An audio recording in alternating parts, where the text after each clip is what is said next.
नमस्कार प्रिय दर्शकों, स्वागत है आप सभी का। और आज की क्लास में हम समझेंगे व्यापार व कारोबार के बारे में। प्रिय दर्शकों, यह बहुत ही महत्वपूर्ण सवाल है और प्रायः हम मेरे से पूछा जाता है। जो भी लोग जन्म कुंडली दिखलाते हैं, उनका प्रायः यह सवाल होता है कि जन्म कुंडली में व्यापार का योग है कि नहीं, हम व्यवसाय कर सकते हैं कि नहीं। और इसमें भी सबसे महत्वपूर्ण बात यह होता है कि हमें व्यवसाय में क्या करना चाहिए, कौन सा व्यवसाय हमारे लिए बहुत ही अच्छा होगा। और इसके साथ एक और सवाल बहुत महत्वपूर्ण होता है कि हमें व्यापार निजी करना चाहिए या साझेदारी में करना चाहिए। तो आइए इन सभी बातों को विस्तार से समझते हैं। और आप भी अपने जन्म कुंडली में देख लीजिए, यदि व्यापार करने की इच्छा हो रही है तो व्यापार का योग है कि नहीं। प्रिय दर्शकों, सबसे पहले व्यापार का कारक ग्रह बुध है।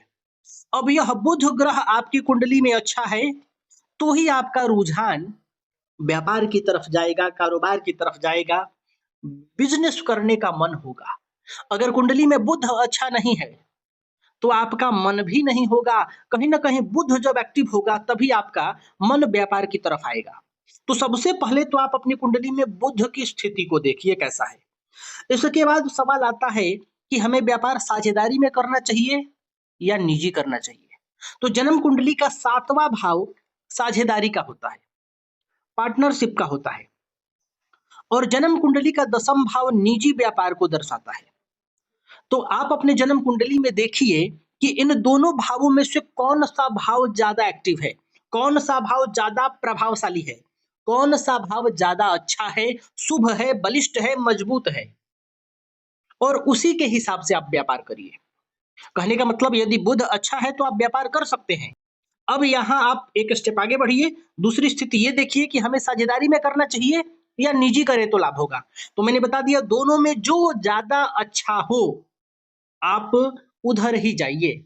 अगर सप्तम भाव अच्छा है तो आप साझेदारी में करिए, लाभ होगा। अगर सप्तम भाव खराब है, दसम भाव अच्छा है और बावजूद इसके यदि आप साझेदारी में करेंगे तब आपको नुकसान होगा। अगर दसम भाव अच्छा है, बुध ग्रह अच्छा है, तो आपको निजी ही व्यापार करना चाहिए, चाहे आप छोटा करें चाहे बड़ा। अब इसके साथ साथ जब आप व्यापार कर रहे हैं तो एक भाव और एक भावपति और देखिए, जन्म कुंडली का दूसरा भाव। यदि द्वितीय भाव की स्थिति अच्छी है और द्वितीयेश भी आपके कुंडली में अच्छे स्थिति में है तो निश्चित रूप से आपको व्यापार से लाभ मिलेगा। और एक बात और बता दूं कि जब जन्म कुंडली में बुध ग्रह की स्थिति या बुध ग्रह का जब दसम भाव से संबंध बनता है तो जातक की रुचि व्यापार में होती है। जातक व्यापार की ओर खींचा चला जाता है, व्यापार में जातक का मन लगता है जब बुध का दसम भाव से संबंध बन जाए, दशमेश से संबंध बन जाए। यानी दसम भाव में जो राशि है उस राशि के राशिपति से। अब दसम भाव से बुध का दो ही तरह से संबंध बन सकता है, या तो बुध यहां बैठे हों या चतुर्थ भाव में बुध हो। और दशमेश के साथ तो किसी भी प्रकार से संबंध बन सकता है, एक दूसरे के राशि में हो, एक दूसरे को देख रहे हो, या एक ही साथ किसी भाव में बैठे हो। तो दशमेश या दसम भाव से बुध का संबंध हो तो जातक की रुचि व्यापार में होती है। एक बात आप यहाँ यह भी नोट करिए, जन्म कुंडली में धनेश लाभ भाव में और लाभेश धन भाव में चले जाएं, यानी आपके 11वें भाव का जो अधिपति ग्रह है ये यहां से उठकर यहां आ जाए। जैसे मान लीजिए अगर 11 नंबर की राशि है तो शनि यहां पर बैठे हो, और यहाँ 2 नंबर की राशि है तो शुक्र यहां पर बैठे हो, तो व्यापार का प्रबल योग बनता है, उत्तम योग बनता है, श्रेष्ठ योग बनता है। ऐसा जातक निसंदेह व्यापार करता है। लेकिन यदि आपके कुंडली में ये स्थिति बन रही है, फिर भी आप बुध को तो देख के चलिए। इसीलिए मैंने सबसे पहले यहाँ बुध को लिख दिया कि बिना बुध व्यापार आपको करना ही नहीं चाहिए।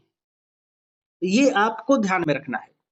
व्यापार साझेदारी में करेंगे या निजी करेंगे, ये आप यहां से तय करेंगे। सप्तम भाव बलिष्ठ है कि दसम भाव। अब सबसे महत्वपूर्ण सवाल आता है कि हमें कौन सा व्यापार करना चाहिए, व्यापार में क्या करना चाहिए।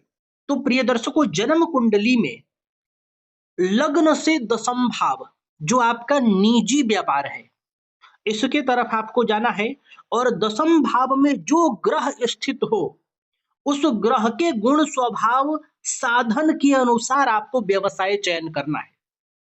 बुध ग्रह हो तो बुध के अनुसार, शुक्र है तो शुक्र के अनुसार, चंद्रमा है तो चंद्रमा के अनुसार, मंगल है तो मंगल के अनुसार, शनि है तो शनि के अनुसार।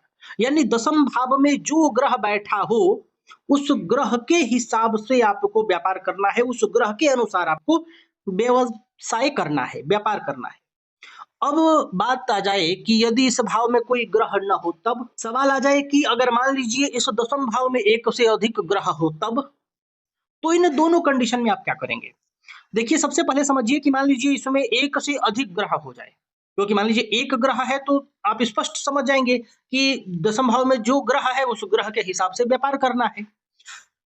और यदि एक से अधिक ग्रह हो तो आप देखिए कि इन ग्रहों में कौन सा ग्रह सबसे बली है, सबसे मजबूत है, सबसे बलिष्ठ है, उसी ग्रह के अनुसार आप व्यापार करिए। अब यहाँ इस दसम भाव में कोई भी ग्रह ना हो तो आप दशमेश को देखिए, दशमेश कौन सा ग्रह है, उसकी स्थिति यदि अच्छी है तो आप दशमेश के अनुसार व्यापार करेंगे। जन्म कुंडली में व्यापार का चयन D10 से भी किया जाता है। जन्म कुंडली में जो दशमांश कुंडली होता है D10, इसकी स्थिति को देखकर भी व्यापार का विचार किया जाता है कि कौन सा व्यापार हमें करना चाहिए। D10 के बारे में आगे मैं बताऊंगा आपको। इसके बाद यदि दसम भाव में कोई भी ग्रह आपको नहीं दिखाई दे रहा है तो आप दशमेश को देखिएगा।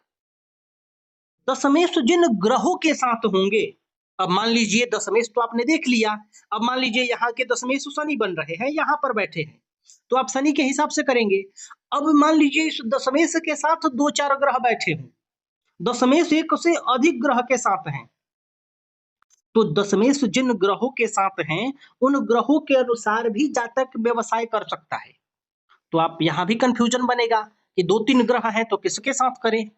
तो दशमेश पर ये तो देखिए, सबसे पहले तो दशमेश यदि बलिष्ठ हो गए, 2-3 ग्रहों में दशमेश यदि सबसे ज्यादा मजबूत अवस्था में है तब आप दशमेश को नोट करेंगे। नहीं तो आप देखेंगे कि दशमेश ग्रह पर किस ग्रह का सबसे अधिक प्रभाव है।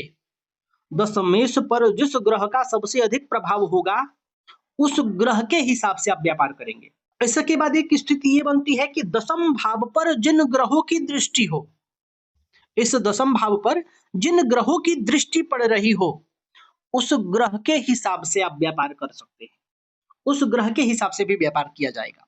जैसे मान लीजिए शनि यहाँ बैठे हो, एक उदाहरण के हिसाब से, तो यहाँ बैठे शनि का यहाँ प्रभाव पड़ेगा, क्योंकि शनि इस भाव के मालिक भी हो गए और शनि की यहाँ दृष्टि भी पड़ेगी। अब यहाँ बुध भी है, यहाँ मंगल बैठ जाए, यहाँ शनि बैठ जाए तो इनकी दृष्टि जाएगी। अब यहाँ गुरु बैठ जाए, तो अब आप इतने स्थितियों में विचार करिए कि इस दसम भाव पर एक से अधिक ग्रहों की दृष्टि हो गई तो किस ग्रह को आप चूज करेंगे, किस ग्रह का प्रभाव आप नोट करेंगे। मंगल की दृष्टि जाएगी उच्चगत, शनि की दृष्टि जाएगी स्वगृही, यहां से गुरु की दृष्टि जाएगी नीचगत। तो आप स्पष्ट आपको समझ में आएगा कि बृहस्पति का प्रभाव ठीक नहीं है, तो आप बृहस्पति के हिसाब से व्यापार नहीं कर सकते, मंगल या शनि का आप चयन करेंगे। इसमें भी आप देखेंगे कि स्थितियां किसकी ज्यादा अच्छी हैं। अब मान लीजिए यहाँ 10 नंबर की राशि है तो यहाँ 1 नंबर की राशि होगा, यहाँ 7 नंबर है तो यहाँ जो शनि दशमेश बन रहे हैं लेकिन नीच राशि में है, मंगल यहाँ अष्टमेश हैं, अपनी उच्च राशि से दसम भाव को देख रहे हैं, लग्नेश भी है, तो कहीं ना कहीं मंगल का प्रभाव, शनि का प्रभाव, बृहस्पति का प्रभाव, ये तीनों 3 तरह के प्रभाव दिखा रहा है। तो आप यहाँ दृष्टि में भी देखेंगे इस तरह की स्थितियां, दशमेश जब 2-3 ग्रहों के साथ बैठ जाएंगे तो भी आप ये स्थितियां देखेंगे, और दसम भाव में जब 2-3 ग्रह बैठ जाएंगे तो भी आप इस प्रकार की स्थितियों का गणना करेंगे, ताकि आप इस निष्कर्ष पे पहुंच सकें कि किस ग्रह से व्यापार करना है। प्रिय दर्शकों, ज्योतिष शास्त्र कहता है कि कभी कभी लग्नेश का भी जातक के व्यवसाय पर प्रभाव पड़ता है, इसलिए यहाँ शनि मंगल में मैंने कहा मंगल ज्यादा प्रभावशाली हो जाएगा क्योंकि लग्नेश भी है। तो इन तमाम तरह के सूत्रों को आप घटाकर देखेंगे। तो प्रिय दर्शकों, मान लीजिए कि दशम भाव पर हमने कहा कि जितने ग्रहों का प्रभाव हो दशमेश जितने ग्रहों के साथ हो, दशम भाव पे जितने ग्रहों की दृष्टि है, यदि मान लीजिए ये सब लागू हो रहे हों, दशम भाव में भी एक से अधिक ग्रह बैठ जाए, दशमेश भी जाकर किसी ग्रह के साथ बैठ जाए और दशम पर भी कुछ ग्रहों की दृष्टि हो, तो आपको इन सब में यह तय करना है कि बली ग्रह कौन है, किस ग्रह का प्रभाव शुभ है, उत्तम है, अच्छा है, श्रेष्ठ है और प्रभावशाली है। कौन ऐसा ग्रह है जो सबको प्रभावित कर रहा है, और उस ग्रह का आप चयन करेंगे, उस ग्रह से संबंधित व्यापार करेंगे। तो प्रिय दर्शकों, मैं उम्मीद कर रहा हूं कि आपको यह विषय समझ में आया होगा। तो आज के लिए बस इतना ही, तब तक के लिए हमें अनुमति दीजिए। नमस्कार।